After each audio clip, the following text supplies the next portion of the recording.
Assalamualaikum warahmatullahi wabarakatuh.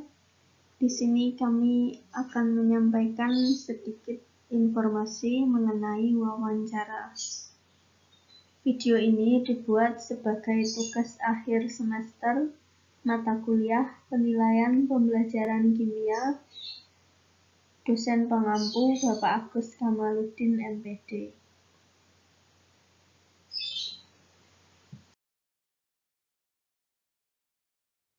Perkenalkan, kami dari kelompok 12 yang beranggotakan saya sendiri, Nurul Ummah, dan Irnawati.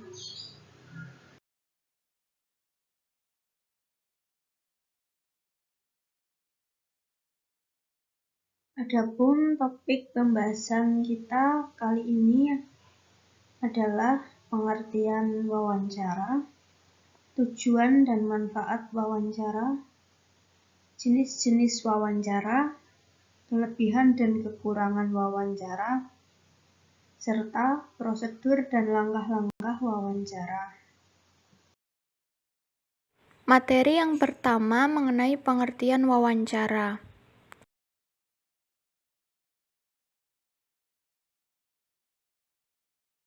Apa itu wawancara? Yang pertama, menurut KBBI, wawancara adalah percakapan dua orang atau lebih yang berlangsung antara narasumber dan pewawancara. Yang kedua, menurut para ahli. Yang pertama, dari Kunjaraningrat, wawancara adalah cara yang digunakan untuk tugas tertentu untuk mendapatkan informasi dan secara lisan pembentukan responden untuk berkomunikasi tatap muka.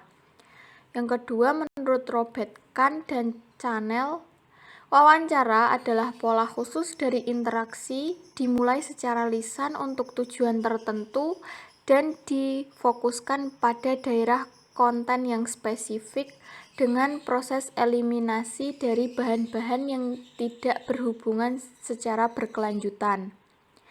Yang ketiga, wawancara secara umum adalah proses komunikasi dengan pola percakapan yang dilakukan oleh dua orang atau lebih, yaitu antara pewawancara dan yang diwawancarai untuk mencapai tujuan tertentu, disusun secara lisan maupun tertulis. Selanjutnya adalah tujuan dan manfaat dari wawancara.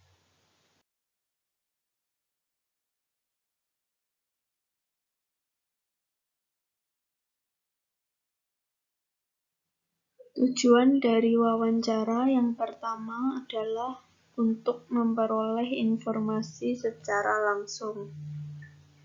Jadi, wawancara diadakan untuk memperoleh informasi yang ingin kita ketahui secara langsung dari narasumber. Yang kedua, untuk melengkapi suatu penyelidikan atau penelitian ilmiah. Penelitian ilmiah akan lebih valid dan lengkap jika disertai dengan wawancara. Kemudian yang ketiga, untuk memperoleh data agar dapat mempengaruhi situasi atau orang tertentu.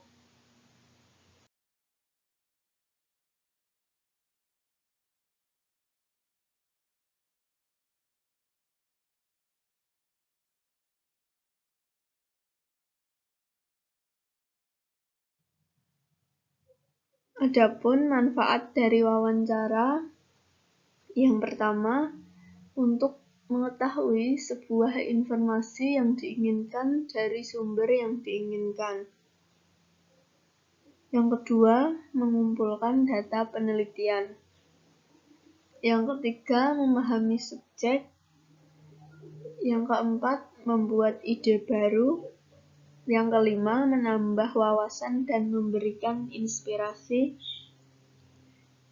Dan yang keenam, memberi sumbangan yang berarti dalam hidup. Selanjutnya, jenis-jenis dari wawancara.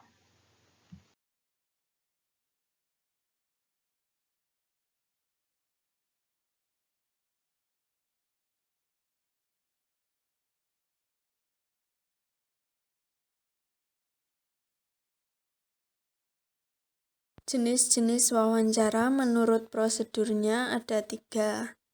Yang pertama, wawancara terstruktur. Wawancara terstruktur digunakan sebagai teknik pengumpulan data jika peneliti atau pengumpul data telah mengetahui dengan pasti tentang informasi apa yang akan diperoleh. Di sini sebelumnya peneliti telah menyiapkan pedoman wawancara dari awal hingga akhir, sehingga pada saat wawancara semuanya sudah terstruktur. Yang kedua, ada wawancara semi terstruktur. Wawancara ini termasuk dalam kategori in-depth interview, di mana dalam pelaksanaannya lebih bebas dibandingkan dengan wawancara terstruktur.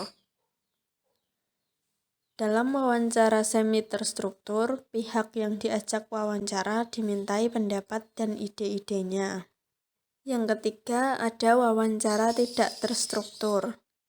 Wawancara ini bersifat bebas, di mana peneliti tidak menggunakan pedoman wawancara yang telah disusun secara sistematis dan lengkap, sehingga pada wawancara tidak terstruktur, semuanya berjalan dengan spontan, tidak menggunakan pedoman wawancara. Selanjutnya, wawancara berdasarkan responden. Yang pertama ada wawancara langsung. Wawancara langsung adalah wawancara yang dilakukan dengan berhadapan langsung dengan responden yang ingin diketahui data atau informasinya. Yang kedua, wawancara tidak langsung. Wawancara tidak langsung dilakukan secara langsung, tetapi dengan orang lain yang diharapkan dapat memberikan data atau informasi mengenai responden atau seseorang yang ingin diketahui data-datanya.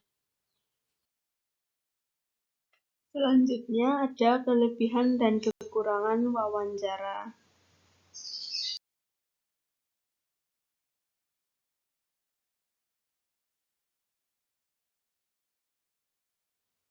Kelebihan wawancara yang pertama, dapat menggali informasi secara mendalam dan berkualitas. Yang kedua, peneliti dapat mengembangkan pertanyaan sesuai dengan situasi terbaru. Yang ketiga, tidak terbatas pada tingkat pendidikan tertentu, asalkan responden dapat berbicara dengan baik.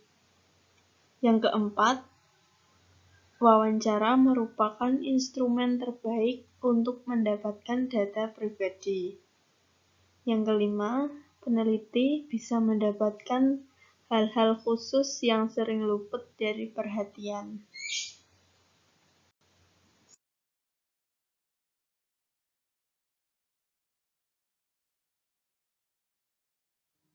Sedangkan kelemahan dari wawancara yang pertama adalah membutuhkan banyak waktu dan tenaga, serta keberhasilannya tergantung dari kepandaian peneliti dalam menggali informasi yang diperlukan pada saat sesi wawancara. Yang kedua, interpretasi peneliti bisa terpengaruh oleh responden sehingga tidak objektif. Kemudian, saat wawancara, responden harus mampu berbicara dengan jelas dan benar. Yang keempat, kecukupan data yang diperoleh sangat tergantung pada kesediaan responden untuk menjawab pertanyaan yang diajukan. Yang kelima, untuk objek yang luas, diperlukan pewawancara dengan jumlah yang banyak. Selanjutnya mengenai prosedur wawancara.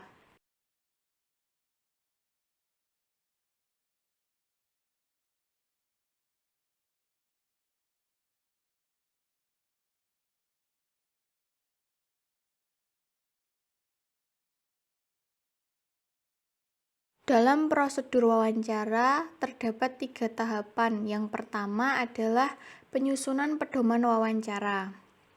Caranya yang pertama dengan menetapkan tujuan wawancara, kemudian menetapkan pertanyaan, membuat butir pertanyaan yang jelas agar mudah dipahami individu. Pertanyaan harus fokus pada informasi yang diinginkan. Pertanyaan tidak boleh memiliki makna ganda. Dan pertanyaan hendaknya tidak mengandung unsur sara dan sugestif. Untuk wawancara terstruktur, pertanyaan disusun secara rinci. Dan untuk wawancara tidak terstruktur, pertanyaan ditulis pokok-pokoknya saja.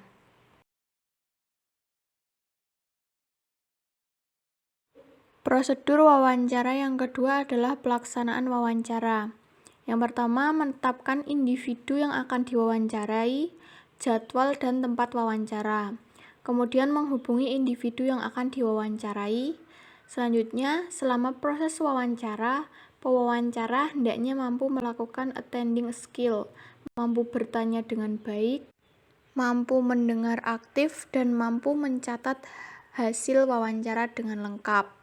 Kemudian memberikan penjelasan tentang tujuan wawancara, informasi apa yang dibutuhkan, lama wawancara dilakukan, dan jaminan akan adanya kerahasiaan. Selanjutnya menutup wawancara dengan membuat kesimpulan hasil wawancara.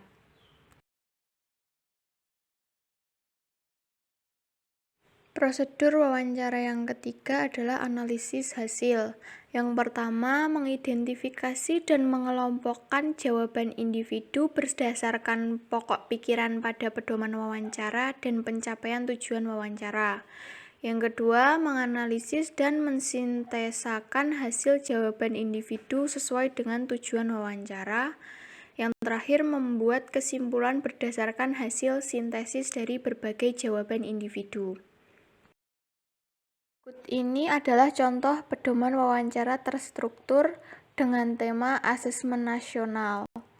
Di sini terdapat pertanyaan yang akan diajukan kepada narasumber, terdapat topik pertanyaan dan informan atau narasumber yang dituju.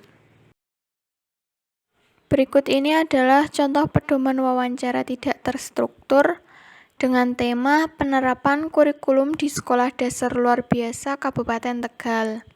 Pada pedoman wawancara tidak terstruktur, hanya ditulis pokok-pokok pertanyaannya saja, karena pertanyaan dapat dikembangkan pada wawancara secara langsung.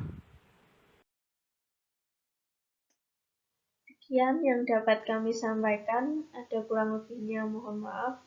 Billahi taufiq wal hidayah. Wassalamualaikum warahmatullahi wabarakatuh.